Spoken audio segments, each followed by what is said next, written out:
mandat dari Kepala Dewisnu Wilayah Provinsi Jawa Timur untuk bisa membentuk kepengurusan di kepengurusan Desa Wisata Nusantara di Kabupaten Banyuwangi.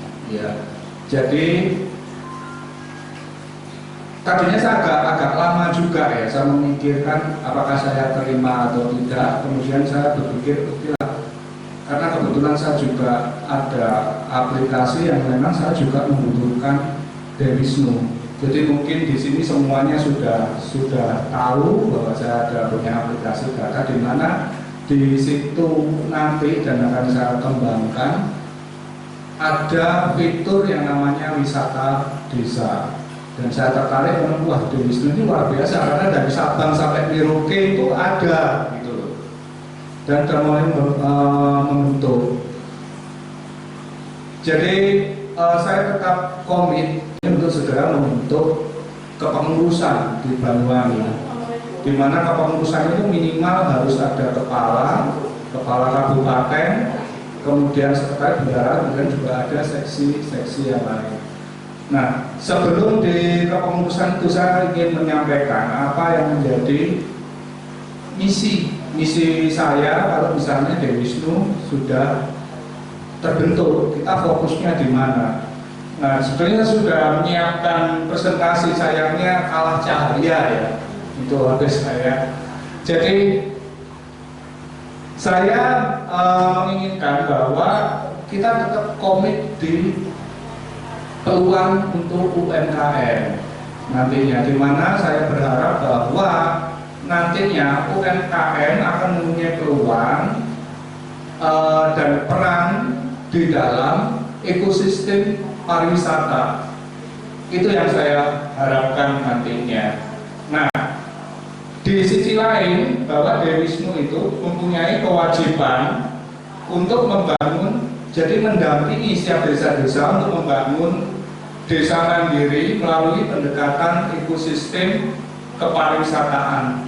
Nah, kemudian saya tambahkan, karena saya berkecimpung di teknologi dan saya sudah menyiapkan untuk itu, maka di situ pendekatannya adalah ekosistem kepariwisataan dan teknologi. Itu yang nanti kita persiapkan kerja kita seperti itu. Nah, saya rasa Bapak Ibu sudah paham ya dan sudah mengikuti bahwa sebetulnya tren desa wisata ini itu sudah ada sejak pasca tahun 2000 ya, di mana sektor pariwisata itu adalah penyumbang ya, penyumbang devisa terbesar nomor 4 setelah migas, batu bara, kelapa sawit. Nah, yang nomor 4-nya penyumbang terbesar itu adalah sektor pariwisata, komoditas pariwisata. Tetapi ketika tahun ini ada pelarangan untuk ekspor batu bara, saya rasa nantinya pariwisata akan menempati urutan ketiga dari penyumbang devisa terbesar untuk negara, untuk Indonesia ya, negara ini. Nah, di mana kemudian desa wisata yang pada akhirnya menjadi salah satu dari sekian model pembangunan desa yang dianggap terdepan. Kenapa kok begitu? Bahwa kenyataannya jika dibanding dengan model-model yang lain, ya, branding menggunakan pendekatan pariwisata buat desa lebih efektif, ya, dan berdampak multiplayer. Jadi tidak hanya dari sisi ekonomi, tapi pendidikan juga. Ekonomi, pendidikan, sosial budaya, luar biasa sektor pariwisata ini. Jadi branding desa, contoh seperti Songgon ya. Songgon itu kita dulu pada saat sebelum menjadi desa wisata, Songgon dikenal, nggak banyak orang dari luar daerah ngerti Songgon itu apa. Ada sedikit orang yang tahu Songgon itu ya, kalau mau cari durian ya Songgon tempatnya untuk Banyuwangi gitu. Tapi kan ada daerah-daerah lain.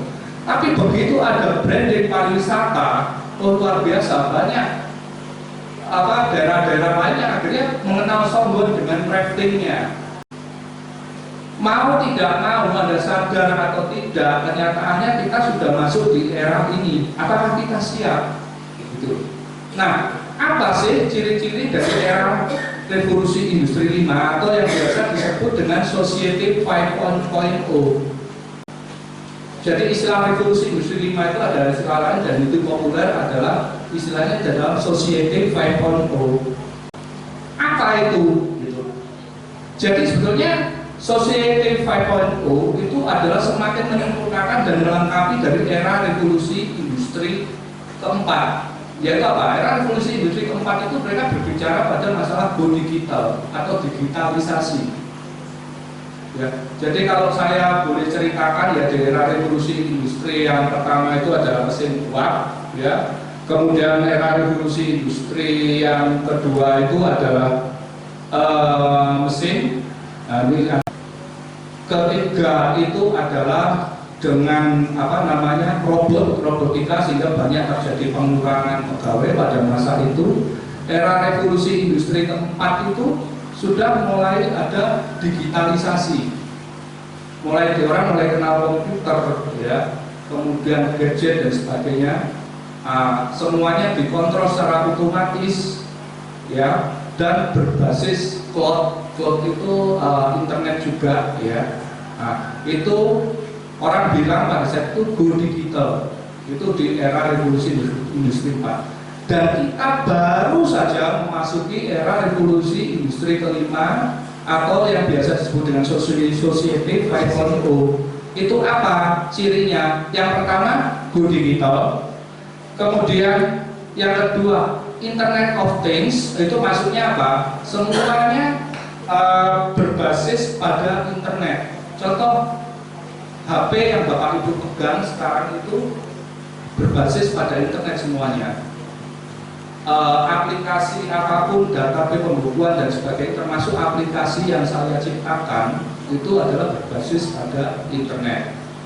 Baik, itu tadi akan untuk saya. Mungkin Pak Sulu mungkin ada masukan lagi sebelum kita menyusun kepengurusan di sini. Sebelum membahas detail terkait desa, saya izinkan saya berbagi terkait masalah potensi desa yang kebetulan saya sama Mas Wawan ini sama-sama pernah di desanya, levelnya dia di kabupaten, saya di kecamatan. Nah, realita di lapangan ini yang jadi saya yakin Mas Haris juga bersuara dengan beliau baru pernah ya masih paham lah bagaimana di desa. Nah, di lapangan ini bicara realitas sehingga nantinya ketika diusul bicara itu tahu mappingnya harus strategi apa. Di lapangan masih banyak juga desa itu yang mengedepankan dengan baju bahwa ini adalah program hasil Rusdes, musyawarah desa, yang artinya di situ ada PBB, ada tokoh masyarakat, ada perangkat desa dan ada banyak faktor lah, ada ya, sampai perempuan dan sebagainya. Nah, walaupun itu benar karena itu memang sesuai dengan peraturan yang ada, tapi seringkali sebetulnya bahasa itu adalah menjadi bahasa yang pembenaran, ya. Artinya sebetulnya skenario sudah diterap dulu, dirancang dulu, baru diagendakan yang hadir hanya tinggal berdoa. Nah, itu kebanyakan realita yang terjadi. Sehingga seperti yang disampaikan selama sampai tadi, melengkapi dari informasi tersebut adalah yang perlu kita pikirkan adalah strateginya, karena memang posisi pendamping ya, saya sama Mas pendamping desa, posisi BPMD pun bahkan posisi bupati pun ya itu belum bisa 100% mengarahkan sebuah regulasi untuk membentuk branding desa. Itu yang bisa dilakukan hanya sebatas kisi-kisi. Nah, artinya apa?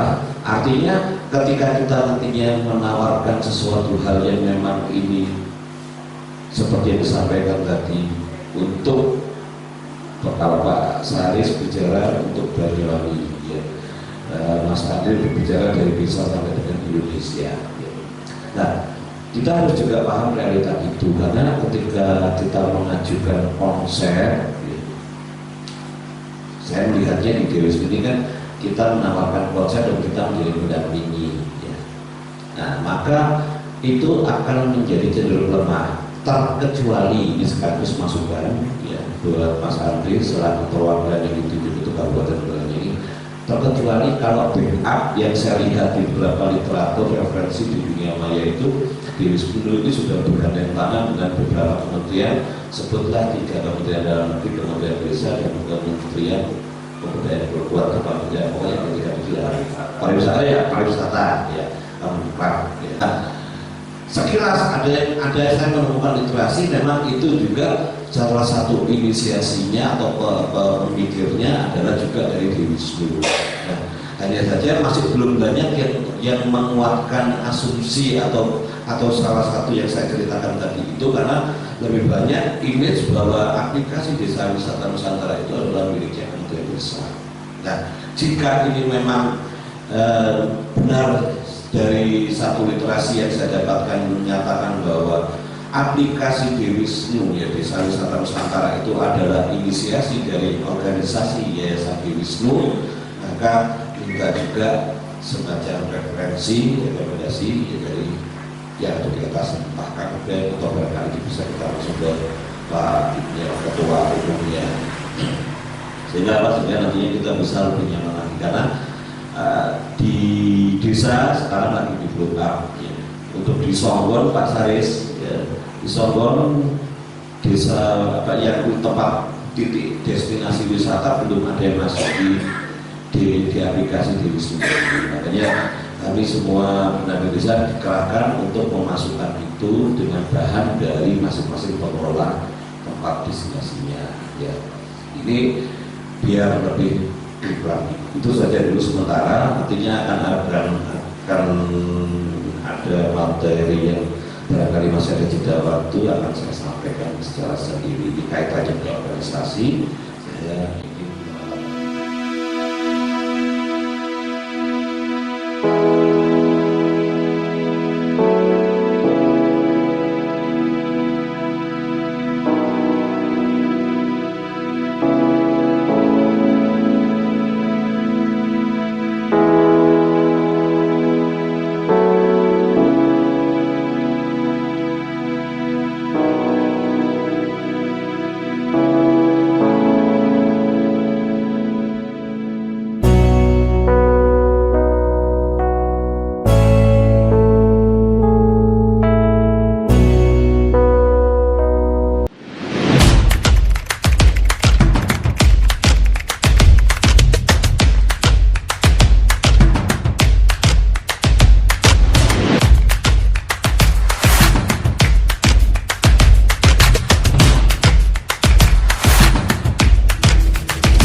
Jangan lupa subscribe, like, comment, and share.